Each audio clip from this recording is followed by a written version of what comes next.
भैया 1 kilo कोटू, 1 kilo सिंघाड़ा आटा, सेंधा नमक, व्रत के चावल, साबूदाना 2 किलो ही कर दो। और ये चिप्स व्रत के हैं क्या? हाँ बहन जी, ये आगे सारा माल व्रत के लिए ही है। तो ये व्रत की नमकीन, चिप्स, पापड़ ये सब भी 5-5 पैकेट कर ही दो। अरे गायत्री, तू कुछ खरीद नहीं रही? तूने भी तो नवरात्रि व्रत रखे है ना? नहीं भाभी, व्रत में ये और मैं इतना कुछ नहीं खा पाते हैं। बस थोड़े से आलू ले लूंगी, वही उबाल लूंगी। अच्छा चल ठीक है भैया, ये सामान पैक कर दो और ये आपके पैसे। गायत्री, ये 2 थैले तू उठा लेगी क्या? हाँ हाँ भाभी, लाओ ये सामान मुझे पकड़ा दो।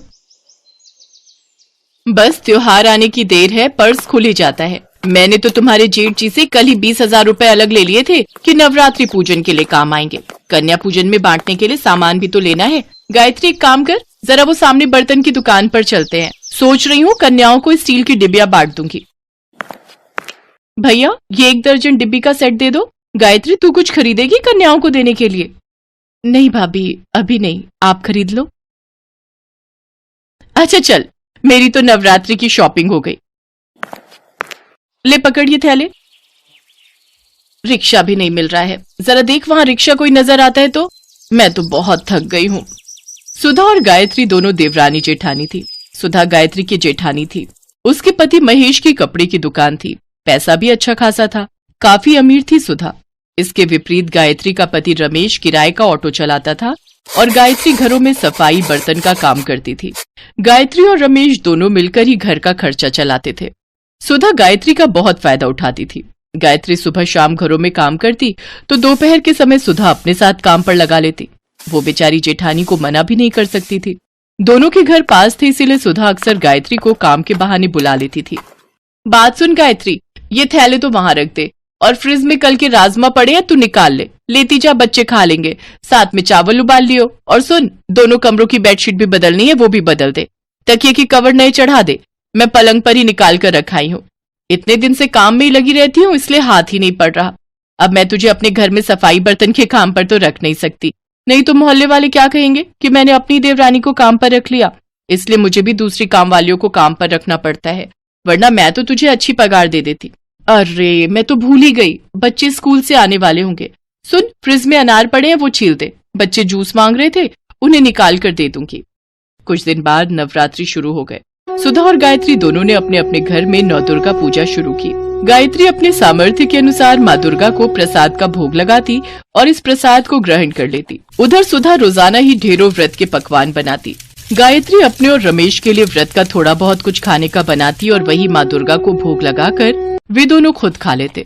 सुनो, मैं सोच रही थी कि कल तुम जब शाम को आओगे थोड़ा कन्या पूजन का सामान खरीद लाना।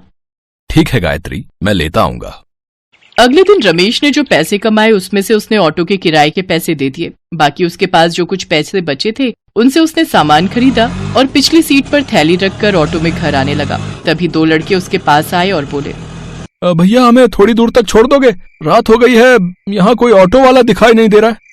अब हाँ, मैं तो इसी रास्ते से घर जा रहा हूँ, आप दोनों बैठ जाओ, मैं छोड़ दूंगा। रमेश ने दोनों लड़कों को ऑटो में बिठा लिया। कुछ दूर जाकर वो दोनों लड़के उतर गए। रमेश घर आ गया, पर जैसे ही उसने सीट पर देखा तो उसके सामान की थैली गायब थी। रमेश समझ गया कि जो लड़के आखिर में उसकी सीट पर बैठे थे उन दोनों ने ही वो सामान उठा लिया।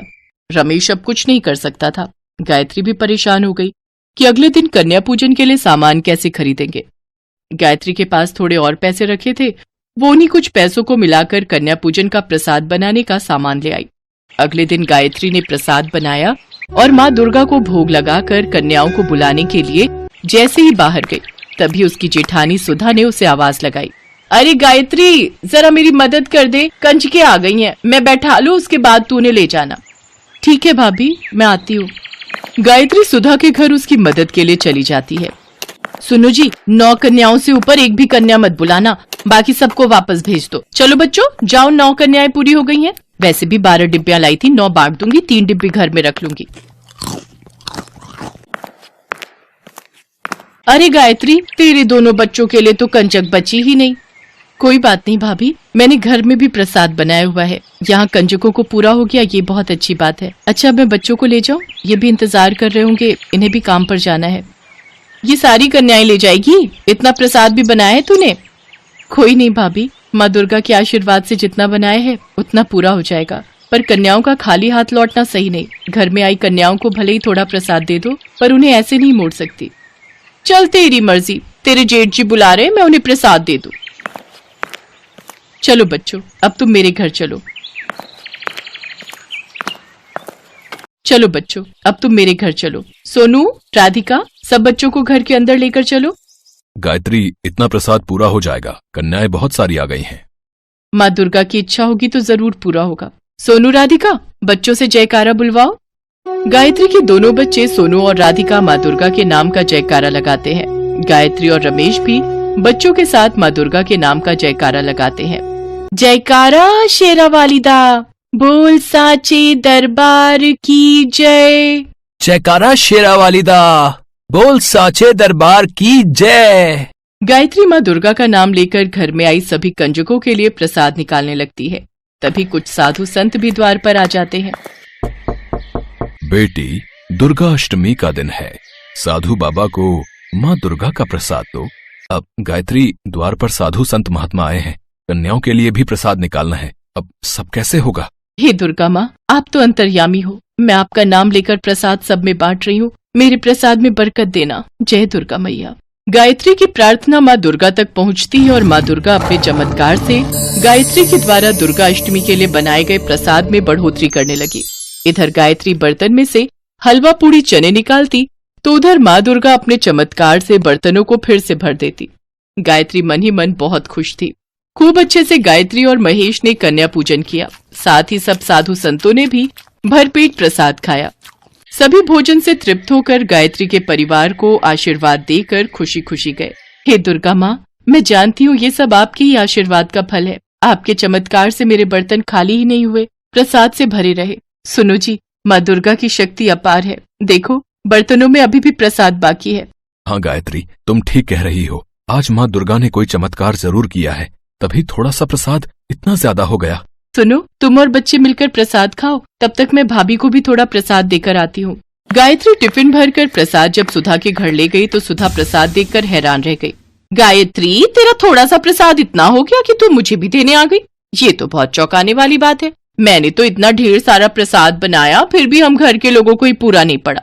कुछ लोग प्रसाद मांगने आए तो मैंने उन्हें खाली हाथ ही लौटा दिया। तेरा थोड़ा सा प्रसाद कैसे पूरा हो गया? हाँ भाभी, सब माँ दुर्गा की कृपा से ही हुआ है। अच्छा मैं चलती हूँ, आप सब ये प्रसाद खा लेना। गायत्री सुधा को प्रसाद देकर घर लौट आती है। उस दिन माँ दुर्गा के चमत्कार से सचमुच गायत्री के घर के भंडार भर गए। धीरे धीरे रमेश के काम में भी वृद्धि हुई और अब उनकी आर्थिक स्थिति में भी सुधार हो गया। इन सब के पीछे एक ही वजह थी, और वो ये कि गायत्री ने निस्वार्थ भावना से सच्चे मन से नवरात्रि व्रत किए और दुर्गा अष्टमी की पूजा की। भगवान तो प्रेम के भूखे होते हैं। जो भी भक्त प्रेम और श्रद्धा से भगवान के नाम का पूजन करता है, भगवान उस भक्त से बहुत प्रसन्न होते हैं।